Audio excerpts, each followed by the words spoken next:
the secrets of Auburn's successful women. They will discuss their own dynamic careers, as well as preview the upcoming Women's Summit, which is the first in the series of a year-long program aimed at empowering women. Regina, Cheryl, welcome to the show. Thank you. It's exciting to have you both here. I think it's also exciting to be able to show our alumni base and friends who is empowering not only our boards, but also the women around them here, as well as in your own surroundings. And so what I'd like to do, which is what we typically do on this show, is to learn a little bit about you as an individual, the innate you, and your own personal stories. Regina, can we start with you? Would you mind sharing with us your upbringing, as well as your Auburn story and anything else that you'd like to add to who you are as a person, please? Okay, sure. Thank you, Eddie. And I'm super excited to have this opportunity to talk to our alums who tune in for this. So I grew up in South Alabama, rural Alabama, a little town called Grove Hill. And I was an only child. And early on in my life, there were a lot of people, women in particular, who had a great deal of influence on me. And in addition to my mother, of course, I'll say my paternal grandmother. My parents were in their 40s when they had me. So that gives you a little bit of context to the story that I'm going to tell you. My paternal grandmother actually had 4 children. My dad was the youngest. My grandfather passed away when my dad was 2 years old. And my dad was born in 1929. So this was like about 1930. So where I'm going with this is that it was during the Great Depression. And my grandmother lived outside of Montgomery, Alabama, Pike Road area. And we had a farm and we actually had a store. So picture it, 1930s during the Great Depression, widow, 4 children, you're running a store, you're running a farm, and oh, by the way, you're Black. And so that type of strength is something that I had very early in my life with her influence, as well as my parents. And that really propelled me to be the person that I am today. And when time came for me to decide what university I wanted to go to, there was no choice to me except to come to Auburn. And it's a place that has been near and dear to me. It's a place where I've learned tremendously. I credit Auburn with a lot of the successes that I have achieved in my professional career, the people that I met, the mentors that I had throughout my college career. Studying engineering, there were professors who I still today stay in touch with. One in particular that I'll mention is Dr. Nels Madsen, because I know a lot of people who were on this call probably knew Dr. Madsen, but he was there from the very beginning, being an advisor to me with the National Society of Black Engineers and really helping me in my mechanical engineering degree. And it's people like that who I still think about that have made a great impression on me, and it's all part of my Auburn history. Wonderful story. Thank you for sharing. Didn't realize I was on mute. It does happen on live. So I appreciate that. I wanted to plug something in really quick. Casey Alexander says hi from Nashville. And we already have others. Jim Wilder says War Eagle from Pinson, Alabama. Cheryl, would you please give us your Auburn story and tell us a little bit about your upbringing? Well, sure. I was actually born in Anniston, Alabama, which is a little bit north of Auburn. My parents my parents actually met in high school. They met at Anniston High and married, and I was born there. Later, they moved to Mobile, and I grew up basically my high school career in Mobile. I'm one of 3 children. I'm the oldest of 3 girls. As far as my family goes, we typically say that we have 3.5 generations of Auburn grads in our family.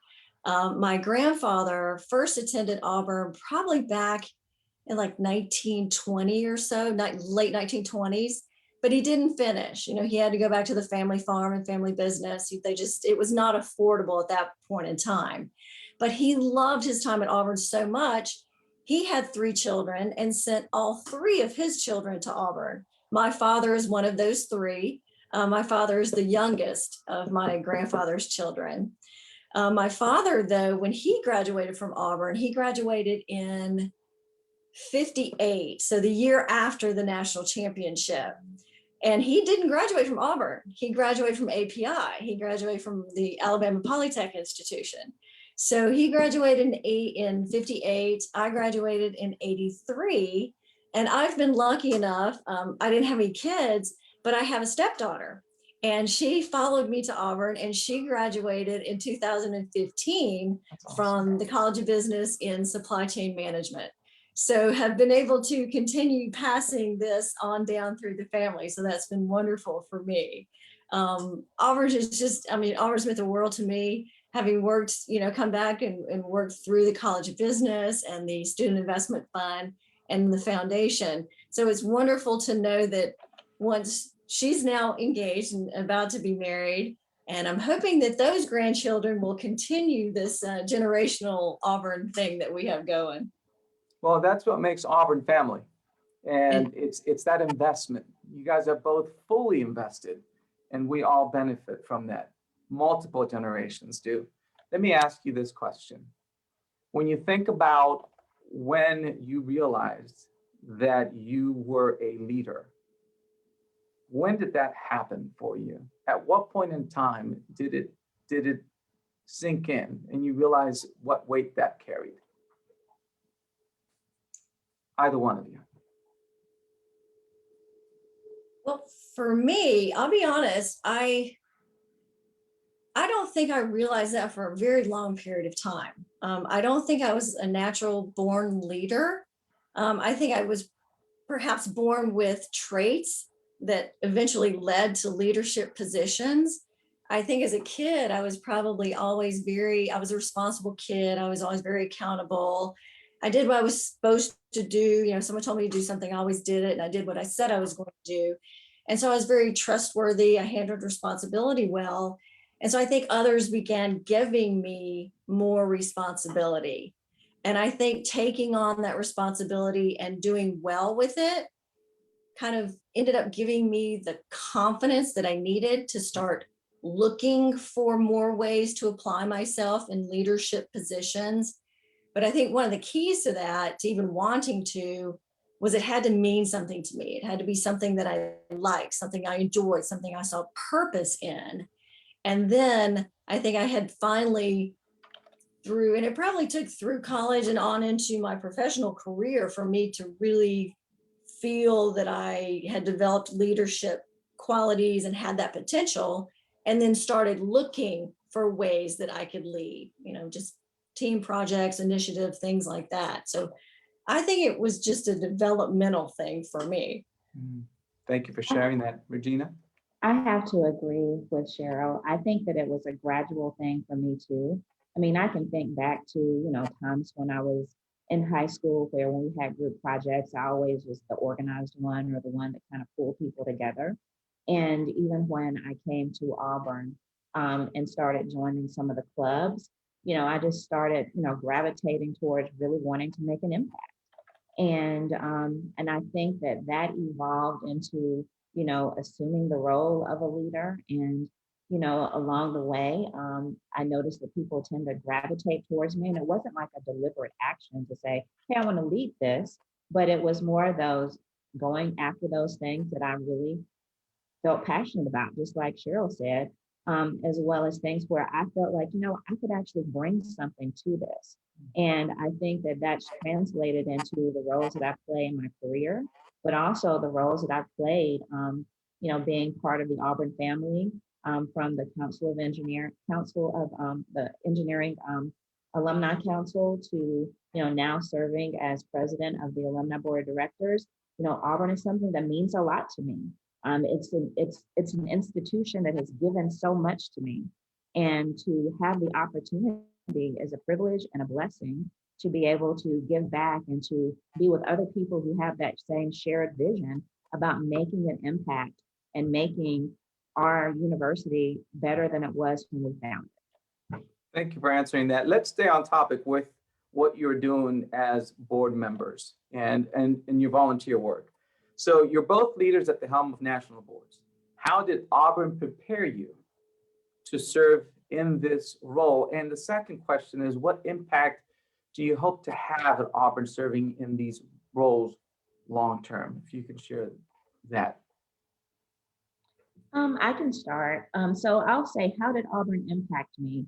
I'll go all the way back to freshman forum. I'm not really sure if they still have freshman forum now, but that's something that I went out for, of course, my freshman year, and just kind of learning how to get things done in a larger environment. I think that that was kind of the starting point for me.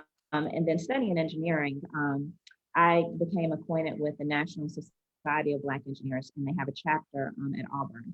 And this is a group that was really kind of my support system while I was at Auburn. And they have a lot of student leadership roles at the chapter level. But then when I went to my first regional conference, I was like, this is really something interesting. So I ended up running for a regional position.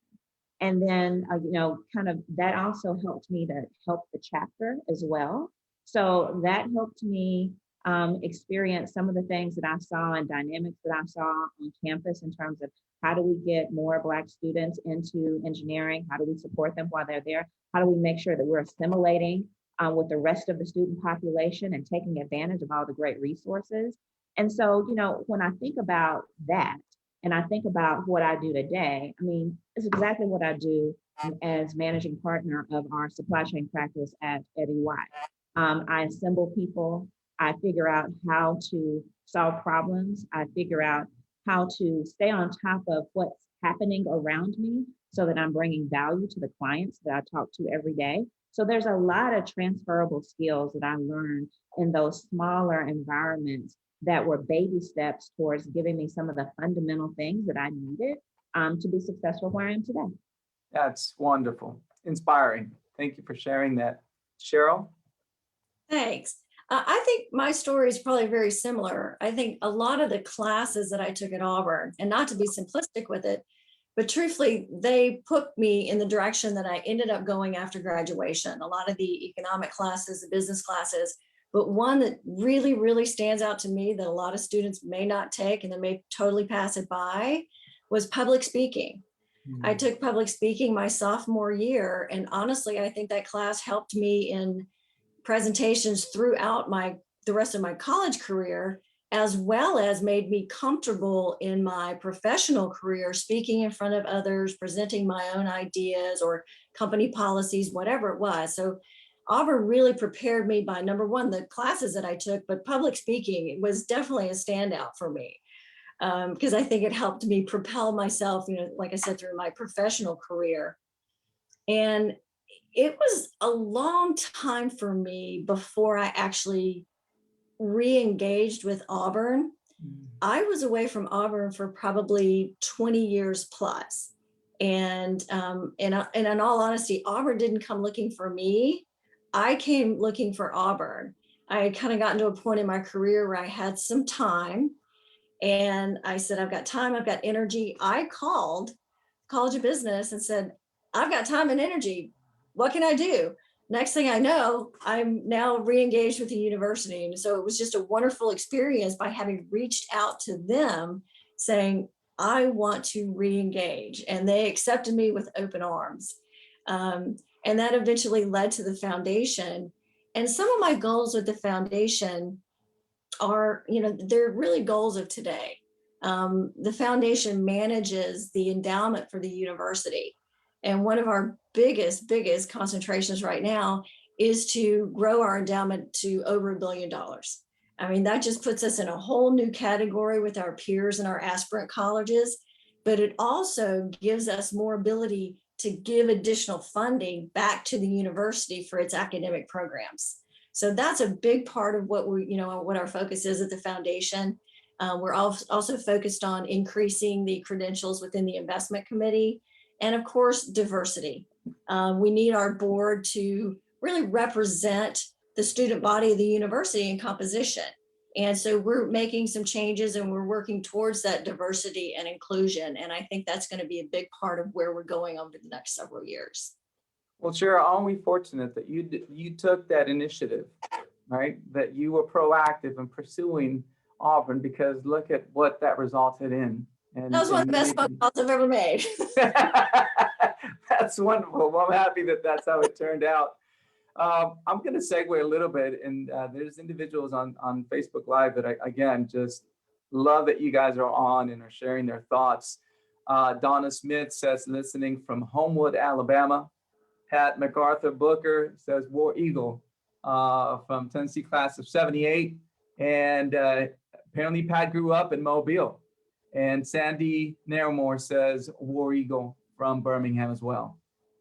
What makes this so exciting, 1856, is this engagement. And so I'm glad that there is that participation that's happening with those that are viewing this as well. Regina, I do want to ask if you can tell us about the board. And right now, I believe that we are in search for, if you can tell us a little bit about the board right now. Yeah, absolutely. So I will go ahead and lead with a plug. We are looking for members for our board of directors, our alumni board of directors. The applications are due on March 16th. So we definitely want to get more people like Cheryl Story engaged and really giving back to the university from an alumni perspective. And so when I think about what Cheryl just said in terms of the purpose of the foundation board and what they do, the alumni board of directors is here to really engage and to reach out to our alums, to get them back acclimated to the university, to create programming that touches all the segments of our alumni population. There's something for everybody. If whether it's football season and hopefully we'll be back on campus this year for football, whether it's that, or if it's something that's unique to a particular career that you've chosen, I mean, there is some type of programming, some type of communication mechanism. And what we try to do as a board of directors is to create an environment where all of our alums feel like they belong and give them avenues to engage. And as you engage, there's opportunities to give back through your time, as well as through being a donor and supporting everything that the foundation board is doing in terms of really raising our endowment and really helping to position Auburn so that we can give out more scholarships, so that we can, have institutions within the institution on campus for perpetuity, so that your grandchildren and your great and great and great grandchildren can come back and see and walk the same halls as well as the same grounds that you did. So I'm excited about this role and what this board is going to do to further engage and employ more participation with our alumni base. Thank you for sharing that. In a few minutes, we'll talk about Auburn Women's initiatives. Before we go and discuss that, I would like to ask both of you, with regards to mentorship, can you tell us a little bit about who you may be mentoring now and who, as a mentor, has made the biggest impact in your life? If we can start with Cheryl first and then with Regina, please. I honestly can't attribute to one single mentor. I had so many during my career, and I picked up so many good things from so many individuals that were in higher positions than I was. So I had a lot of people I aspired to be like, but I can't say I had a definitive mentor. What I'm finding really interesting now is that I work closely with the Auburn Student Investment Fund. And that to me has been one of the most rewarding things I've done at Auburn, because I was going to say kids, the students absolutely amaze me. They are so intellectually, emotionally developed. I mean, I think at their point in time, I was still scared of adults.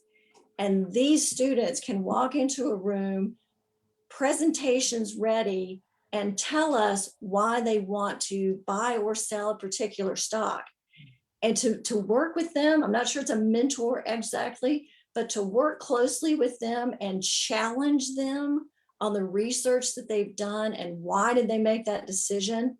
I never cease to be amazed at the time, the depth, and the intellectual capital that they put into all of their decisions. So to me, that has just been a wonderful experience working with them. Thank you for sharing. Regina. So like Cheryl, I can't call out one specific mentor because there have been several throughout my entire life that have poured into me and have been coaches, advisors, critics in a positive way, but also champions and cheerleaders. There is one that is very appropriate, however, for me to mention, and that's Nancy Fortner.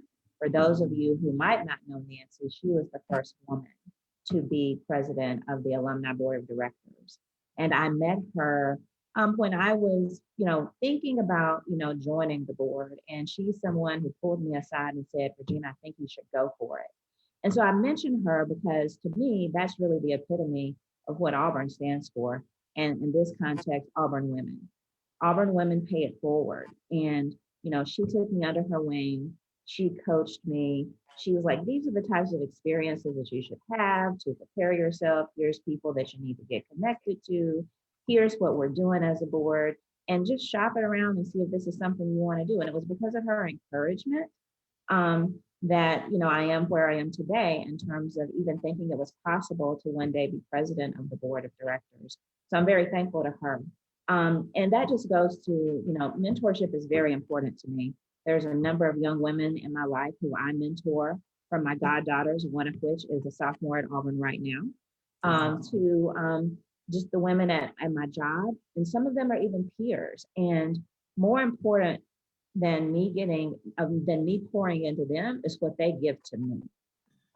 Being around young people who are excited and who are smarter than I ever was when I was that age, propels me and gives me energy, excitement, and it actually motivates me to continue to want to go on the path that I'm going, because it shows me that there's individuals that I might not even realize that I'm touching that I am.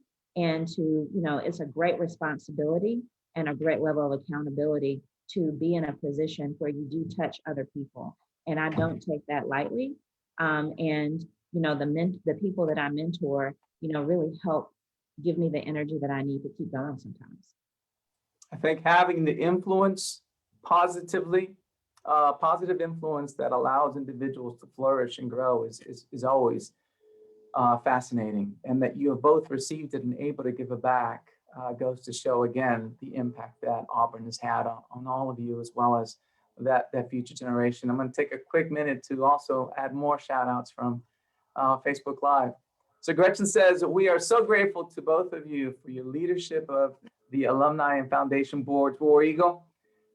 Anthony Britt, Regina Sanders, great job. And Aaron Hutchins says, War Eagle, Cheryl, I am from Anniston, and my mother, Joyce Hutchins, went to Anniston High School. So again, exciting to see these connections that we have found through Facebook Live. Let's do this. Let's talk a little bit about women's initiatives, Auburn Women Initiatives. So we're excited to invite you to the Auburn Alumni Association's inaugural Women's Summit, March 17th, 18th. The virtual summit will feature keynotes from successful Auburn women, alumni panels, and networking opportunities. And this accelerating event is an opportunity for Auburn women to share wisdom, find inspiration, and connect around best practices, and therefore leading and thriving. This information can be found at the alumni.auburn.edu/women's-initiatives. Regina and Cheryl, can you share a little bit about this? We've got 6 minutes left, about the importance of these initiatives that we currently have going on. Well, I'll kick it off by saying that this summit was really born out of our celebration a couple of years ago of women at Auburn. And we wanted to figure out a way to galvanize all that energy and to continue to, push it forward. And so this inaugural summit is a way for us to do that. You're going to hear from a number of our women leaders who are Auburn alums to share their experiences, to connect, to find even more ways to engage, and to really just celebrate women and the accomplishments and the greatness of Auburn women in particular. Wonderful. Thank you. Yeah, this is an absolutely great follow-up to, I guess it was 19, we had the 125 years, celebrating Auburn's admission of women to the university. 2020 set in and it kind of got lost. So it's wonderful to see that we're now bringing this back to focus. And so for women to be able to call in, to get together, and what's really important is the opportunity to network. So whether it's a college student or individual career path women that are phoning in, it's an ability to grow your network, to grow your knowledge, to grow the emotional attachment to other women and to the university. So we're really glad to see that all of these initiatives are coming back to full focus now. We've got 5 minutes left. I'd like to ask both of you to share your advice advice to the next generation of female leaders, if you don't mind, in a couple of minutes, what would you share to them?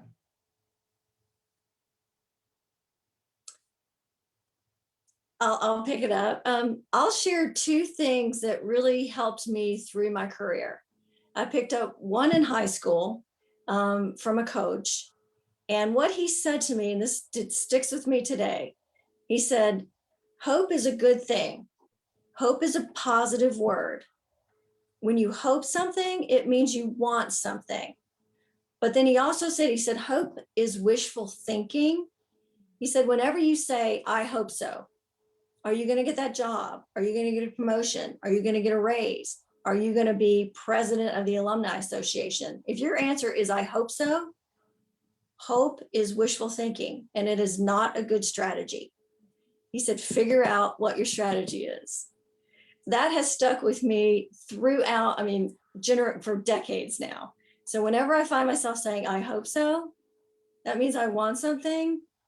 Hope's not my strategy to get it. I better figure out what it is. That has stuck with me, like I said, for decades. And the other one single thing real quick is that I learned from doing the wrong thing is ask. If you don't know the answer, ask, because you'll be asking someone above you, someone to your seniority. And by asking, you're telling them that they're important to you, and you're also starting your networking system. So hope is not a good strategy. Figure out what it is and just ask if you don't know. It's great advice. Thank you. So I've Regina? got three short things, two of which I learned very early on, and one that's kind of more recent that's been resonating with me. The first one is the true mark of a leader is how well they develop those people who are around them. And that kind of goes in line with the mentorship discussion that we were having. You know, it's never about you, it's about the impact that you're making and the people that you're bringing along with you, which leads to the second one that I learned when I was in grade school, which is lifting as we climb. So it's not about me getting to the top. It's about how many people that I'm bringing along with me as I climb up that ladder. Because those people are going to be my support to help me if I fall back, but they're also going to be people that I reach down and pull up as I continue to climb up that ladder. And lastly, without challenge, there is no change. So sometimes we view challenge as being something that's negative, but pretty much every challenge that we go through helps us to grow in some shape, form, or fashion. It gives us some type of learning. And I've seen that play out in so many ways in my career, as well as personally. So don't be afraid of it. Choose the challenge and arrive and let you rise to the occasion of being something even better than you were to start with. Regina, Cheryl, the Auburn Alumni Association is proud of the work that you're doing to empower women around you. We've benefited greatly from your influence and your impacts. And so I thank you today for joining us. Tune in next week as we discuss Creed Week. And until then, stay safe and War Eagle. War Eagle. War Eagle. Thank you.